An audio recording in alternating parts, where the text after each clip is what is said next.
A group gathering here in Washington to talk about their UFO sightings, but this apparently is no crackpot convention. Former high-level government and military officials are among those sharing what they've seen in the skies. Our national correspondent Gary Tuckman is here. He's watching all of this unfold. So what's this conference, Gary, all about? Well, Wolf, it's most interesting. A panel discussion within the Beltway about what might be taking place in the Milky Way and beyond. Have extraterrestrials visited us here on Earth? Well, 14 men from 7 different countries participated in a panel discussion to describe why they believe UFOs have visited Earth. And these aren't guys they just picked up off the street. The panel includes former governor of Arizona, Fife Symington, who is one of many Arizonans who said they saw UFOs back in 1997 during an episode that is popularly referred to as the Phoenix Lights. Major sighting here. We want the United States government to stop perpetuating the myth that all UFOs can be explained away in down-to-earth and conventional terms.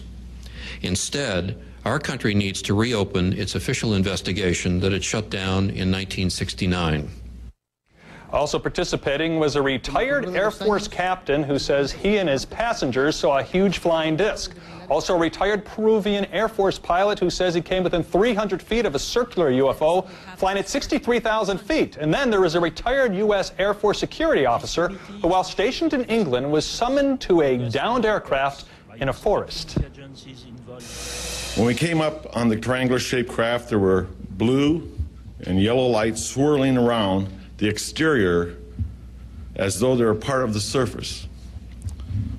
The air around us was electrically charged, and we could feel it on our clothes, our skin, and our hair.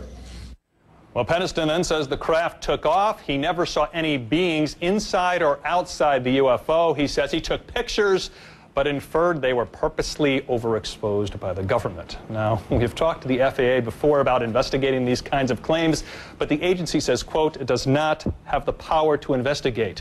We've covered a few of these kinds of stories before, Wolf, and one thing that we always mention to the enthusiasts is if one of these craft came down on Earth and did an interview with one of us, the debate would be over. But that hasn't happened yet. Hasn't happened yet, but there's, who knows? Could happen. Gary, thanks very much for that report. By the way, there have even been some UFO sightings reported right here in the nation's capital. There was a flurry of them back in July of 1952 when the Air Force investigated but was never able to solve or prove anything. Take a look at these headlines. Aerial, what's its buzz? D.C. again. Air Force after D.C. saucers, jets ready to chase lights, jets ordered to hunt down flying saucers. There was a lot of hype, a lot of excitement back in 1952.